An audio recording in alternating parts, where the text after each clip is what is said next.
ప్రభుత్వ సలహాదారు ప్రభుత్వంలో అత్యంత కీలకమైన పదవి ఇది. ఏపీలో గత ప్రభుత్వంలో సలహాదారు ఎంతటి ప్రభావం చూపారో అందరికీ తెలిసింది. కానీ ఇప్పుడు ముఖ్యమంత్రి చంద్రబాబు ప్రభుత్వంలో సలహాదారులుగా ఎవరు ఊహించని వ్యక్తులు ఎంపిక అవుతున్నారు. టీడీపీ, జనసేన, బీజేపీలో ఎంతోమంది సీనియర్ నేతలు పదవుల కోసం ఎదురు చూస్తుంటే వారిని కాదని ఎవరి అంచనాలు లేని వ్యక్తులను సలహాదారులుగా తీసుకుంటూ తన రూటే సపరేటు అనే సంకేతాలు ఇస్తున్నారు సీఎం చంద్రబాబు.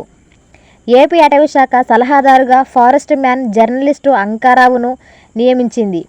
ఏపీ ప్రభుత్వం రాజకీయాలకు సంబంధం లేని అంకారావుకు కూడా తనకు సలహాదారుగా నియమిస్తారని సీఎం ప్రకటించే వరకు తెలియదంటే అతిశయోక్తి కాదు.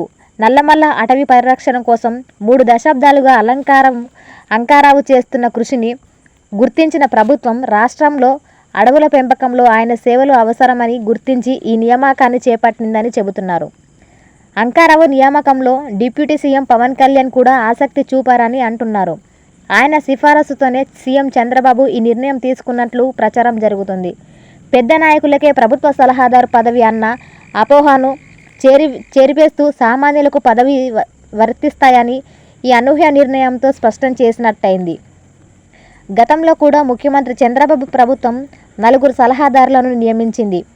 ఇస్రో మాజీ chairman Vikram Sarabhai, space centre professor Sridhar Panicker Somnath, Padma Bhushan award గ్రహీత Bharat biotech managing director Suchitra Ella, DRDO మాజీ చీఫ్ రక్షణ మంత్రిత్వ శాఖ సలహాదారు G Satish Reddy, AP forensic laboratory మాజీ డైరెక్టర్ కేపీసీ గాంధీకి సలహాదారులుగా నియమిస్తూ కీలక బాధ్యతలు అప్పగించింది.